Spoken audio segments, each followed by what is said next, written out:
Okay, so we're going to do a bean review today on this bean right here. And this is called the Blue Lake 47, I believe.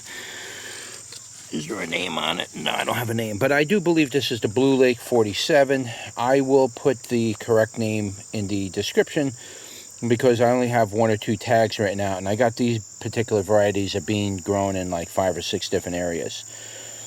But this is an improved version of the Blue Lake, if I'm not mistaken, which means that it's more productive, less disease resistant and insect resistant, and it's more disease resistant and insect resistant, should I say.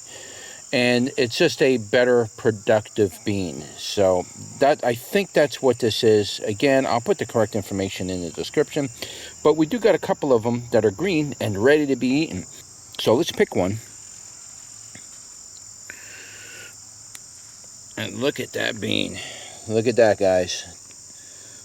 If you don't know what a green bean looks like fresh, well, this is it right here. That is a perfect green bean. I'll tell you, that is gorgeous looking. Look at that.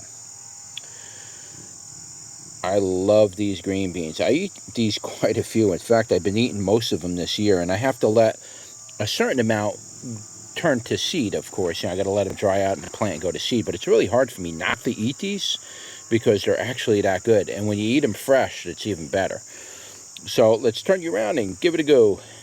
All right, guys, what's going on? We're out here in my garden, and I got a green bean to taste test today for you.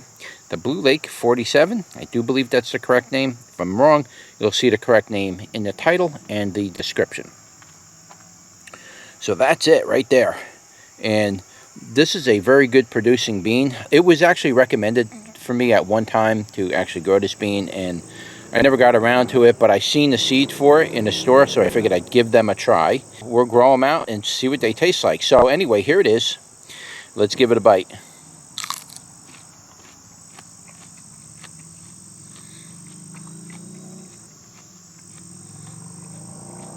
Let's talk about texture and everything first. First thing, it's very crunchy. Secondly, it's nice and moist. It's not a dry type of a bean. It's very moist.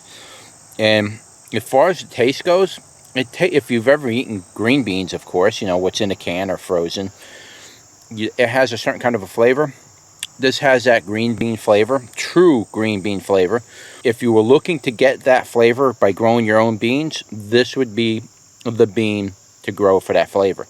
This does have that true green bean flavor. So there are many ways to preserve this bean. You can can them, you can basically freeze them, or you can just let them grow to seed and then store the seeds so you get fresh beans every year. You know, you could do that as well, or do them in tandem. But it's an awesome bean. Now let's get into the flavor of this a little bit more. Okay, this bean has a very slight bit of sweetness to it. Very, very slightly. But it does have a little sweetness. It's very smooth in flavor. It does have that typical green bean flavor. It has that nice flavor. And it's just very nice on the palate. It's very, very easy. I could literally eat these things all day. I may have to grow like a field of these things because I could eat that many of them. And I'd like to store some for the winter. But they are absolutely delicious. I highly recommend growing this bean. And some of the other beans that I grow, I'm very selective on growing beans. I mean, I can grow a lot of different beans. And I may do that just simply for reviews and to offer you seeds. But in general, I like to grow stuff that I'm going to eat as well. This is a bean that I would recommend growing. Absolutely, definitely for eating fresh. It's definitely one of those kind of beans. I generally like to eat my fruits and vegetables fresh off the plants rather than freezing them and stuff. But you can't freeze these. I might do that this year, but then again, I might not. I don't know. If I have time, I will.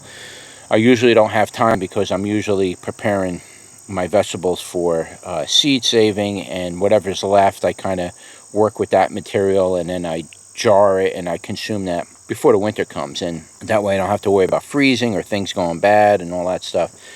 And you know, going through the full canning process, because that can be quite a bit of work. But anyway, that was just a quick review on the Blue Lake 47 green bean.